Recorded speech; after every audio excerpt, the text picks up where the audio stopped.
안녕하세요. 멜묵상. 오늘은 출애굽기 15장 22절부터 27절 말씀 보도록 하겠습니다.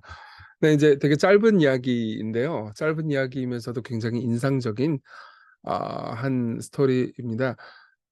이스라엘 백성들이 이제 결국은 광야로 나와가지고 걷게 되는 과정 중에서 있었던 하나의 이야기인데, 이것은 우리 인생에서 우리가 인생을 어떻게 생각해야 되는지를 되게 잘 보여주는 이야기이기도 하죠.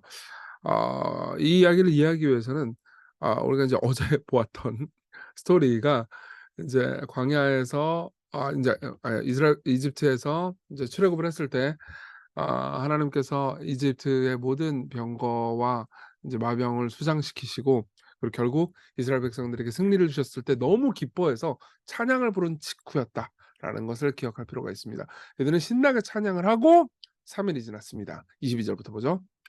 모세가 홍해에서 이스라엘을 인도하며 그들이 나와서 수르 광야로 들어가서 거기서 사흘 길을 걸었으나 물을 얻지 못했고, 자, 물이 없었어요.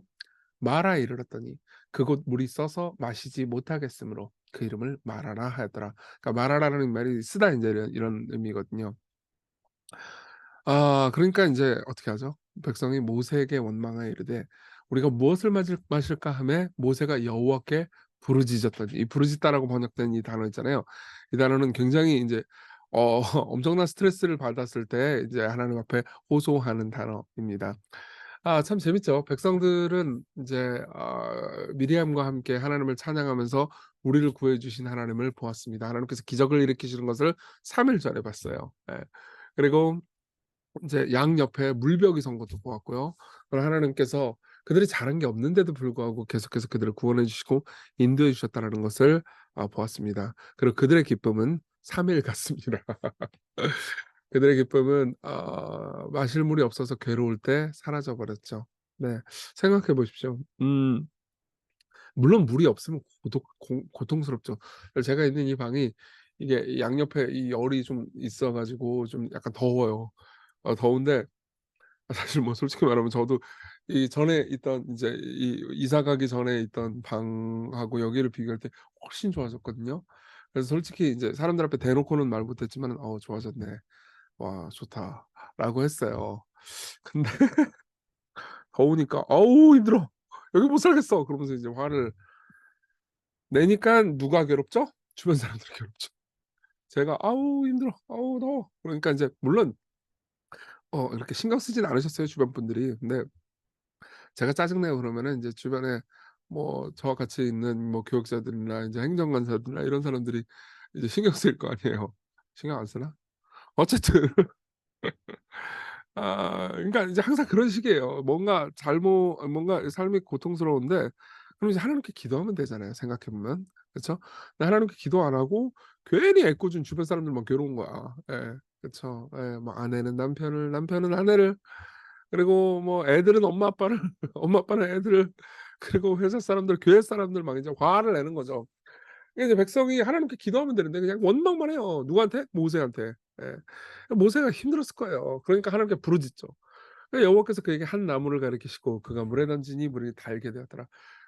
결국 해결이 됐어요. 고통은요 해결이 안 되는 게 아닙니다. 고통은 영원하지 않아요.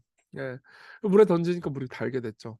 거기서 여호와께서 그들을 위하여 법도와 율례를 정하시고 그들을 시험하실세 이르시되 너희가 너희 하나님 나 여호와의 말을 들어 순종하고 내가 보기에 의를 행하며 내 계명에 귀를 기울이며 내 모든 규례를 지키면 내가 애굽 사람에게 내린 모든 질병 중 하나도 너에게 내리지 아니하니니 나는 너희를 치료하는 여호와임이라. 그러니까 이렇게 말씀하시는 거죠. 여기서 인제 율법을 다 주셨다 요렇게 이해하는 학자도 있고요. 그렇지 않은 학자들도 있습니다. 어쨌든 하나님 뜻대로 살고 순종할 것을 명령하신 거죠. 순종하면은 난 너희들을 치료한다. 너희들은 나와 함께 복된 삶을 살 것이다." 그럼 순종하는 삶을 살면 무조건 매일 형통하냐? 그렇지 않아요. 3일 동안 목마른 순간들이 있을 겁니다. 네. 그렇지만요. 결국 어떻게 됐죠? 결국 옆에 있는 치료책이 있었잖아요. 나무 하나가 있었잖아요. 나무를 던지니까 어떻게 됐죠? 물이 닳아졌죠. 예. 그래서 결국 해결됐습니다. 해결 안 되는 건 아니에요. 우리의 삶에서 고통도 계속돼서 우리를 괴롭힐 것 같지만 언젠가 끝이 나고 해결이 됩니다. 그리고 결국 어떻게 돼요? 27 절 그들이 엘림에 이르니 거기서 물샘 열둘과 종려나무 70 그루가 있는지라 아주 좋은 오아시스가 나왔습니다. 거기서 그들이 물 곁에 장막을 치니라. 예. 근데 이스라엘 백성들이 감사했다 이런 기록은 없죠. 의도적입니다. 예. 그러니까 어떤 의미에서는 되게 당연하게 여겼다는 거죠. 삶에서 우리는요 풍요에 처할 때도 있습니다. 엘림에 있는 것처럼요. 그리고 마라를 만날 때가 있습니다. 쓰디쓴 괴로움을 겪을 때도 있다는 거죠. 쓰디쓴 괴로움을 겪잖아요. 그러면 주변에 나무가 하나 있어요. 항상 그렇습니다. 예. 도와줄 하나님께서 도와준 무언가 장치가 있습니다. 그리고 인생이 풍요롭잖아요. 그럼 우린 잘 감사하지 않죠. 이게 전체의 이야기예요. 이걸 통해서 우리가 인생을 그리고 오늘 하루를 해석할 지혜를 얻게 될 겁니다. 우리 적용해 볼게요. 첫 번째, 고통의 시기와 행복의 시기를 대처하는 법을 봅시다. 이스라엘 백성들을 보면서 우리는 얼마나 쉽게 감사하고 그리고 얼마나 쉽게 그 감사를 잃으며 이웃을 원망하는지 한번 돌아보셔야 돼요. 출애굽을 했습니다. 기뻐서 하나님을 찬양했어요. 그리고 목이 마릅니다. 그리고 바로 원망합니다. 원망을 하면서 누굴 괴롭혀요? 주변 사람들을 괴롭혀요. 하나님께 기도하면 되잖아요. 근데 주변 사람 계속 괴롭힙니다. 그래서 "너 때문에 일이 이렇게 됐잖아. 당신이 가족에서 가족들한테 관심이 없어서 뭘 해서 뭘 못해서" 예. 그리고 뭐 무슨 뭐 "내 동생이 문제라서 우리 가족이 문제라서 우리 회사 사람이 문제라서 우리 교회 사람이 문제라서 목사가 문제라서." 그쵸? 목사는 성도들이 문제라서. 인생의 쓰디쓴 계절을 경험할 때 우리는 불평보다는 간구를 택해야 되고요. 그리고 고통은 영원하지 않을 것임을 신뢰하십시오. 예. 그리고 인생의 행복한 시절을 경험할 때 엘림에 있을 때요. 감사한다는 말이 없죠. 그쵸?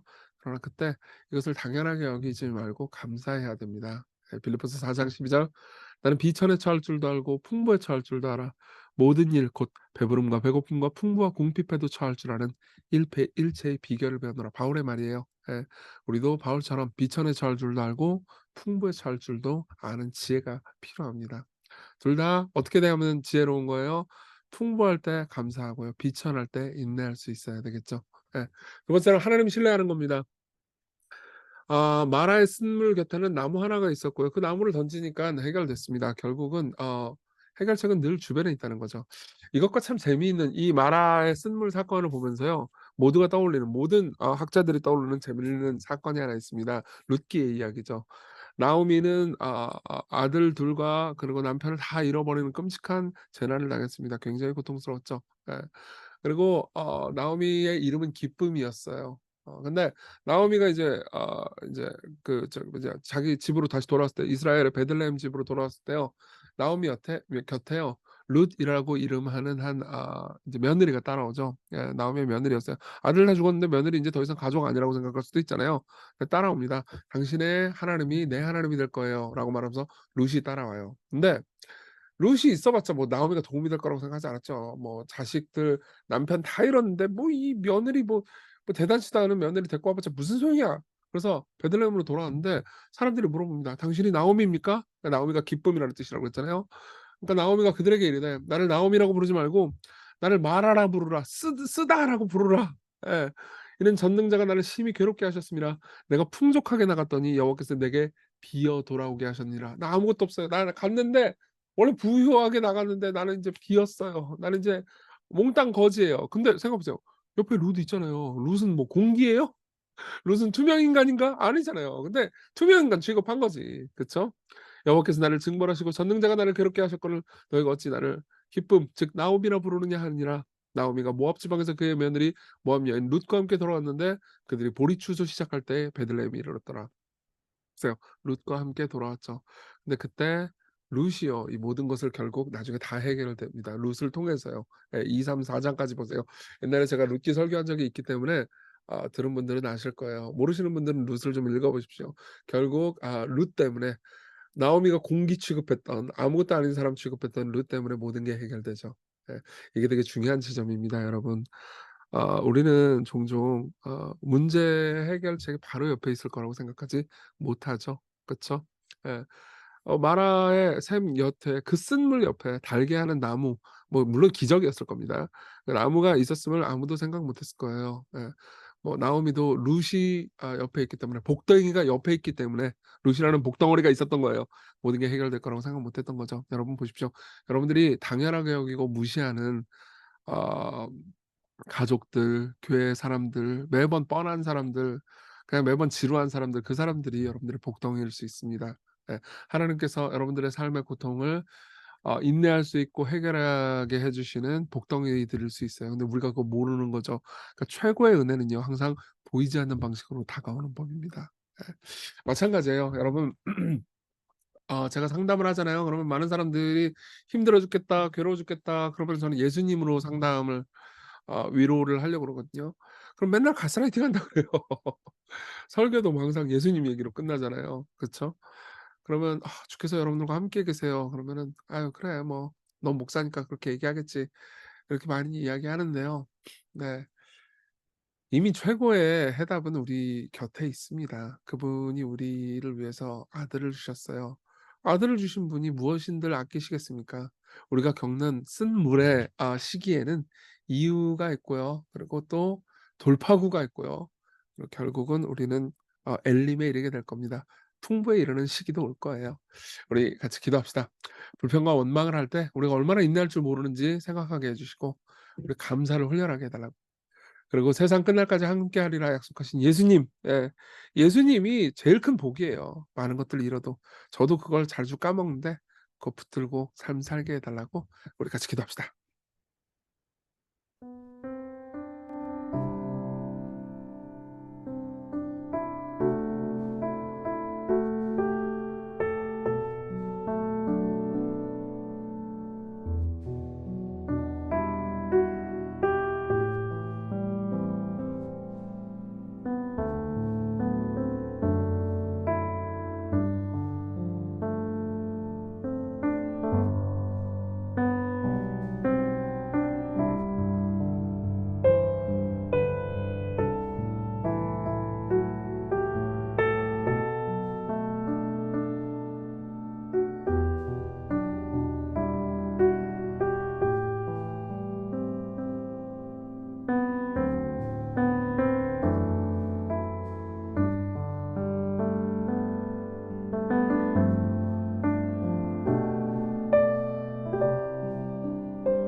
기도하겠습니다. 은혜로우신 주님, 우리 자꾸 불평하고 원망할 때가 많습니다. 우리 삶이 힘들 때가 많기 때문에 어떤 의미에서는 당연하지만 우리가 가지고 있는 고통의 최고의 해결책이 이미 우리 곁에 있다는 것, 그리고 어 하나님께서 베푸시는 최고의 은혜는 항상 우리가 알지 못하는 곳에 이미 있다는 것을 기억하게 해 주세요. 그리고 오늘을 신뢰하며 살아가게 해 주세요. 예수님 이름으로 기도했습니다. 아멘. 네. 하나님의 은혜 안에서 오늘 기쁜 하루 되세요.